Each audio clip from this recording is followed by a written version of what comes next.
A man went to a hotel and walked up to the front desk to check in. The woman at the desk gave him his key and told him that on the way to his room, there was a door with no number that was locked and no one was allowed in there. She explained that it was a storeroom, and that it was out of bounds. She reminded him of this several times before allowing him upstairs. So he followed the instructions of the woman at the front desk, going straight to his room, and going to bed. However, the insistence of the woman had piqued his curiosity, so the next night he walked down the hall to the door and tried the handle. Sure enough, it was locked.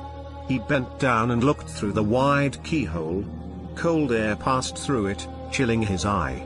What he saw was a hotel bedroom, like his, and in the corner was a woman whose skin was incredibly pale. She was leaning her head against the wall, facing away from the door.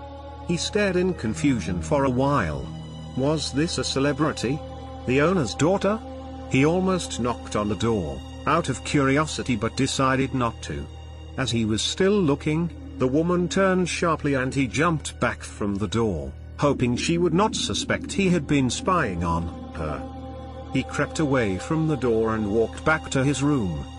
The next day, he returned to the door and looked through the wide keyhole. This time, all he saw was redness. He couldn't make anything out besides a distinct red color, unmoving. Perhaps the inhabitants of the room knew he was spying the night before, and had blocked the keyhole with something red. He felt embarrassed that he had made the woman so uncomfortable, and hoped she had not made a complaint with the woman on the front desk. At this point he decided to consult her for more information. She sighed and said, "Did you look through the keyhole?" The man told her that he had, and she said, "Well, I might as well tell you the story of what happened in that room.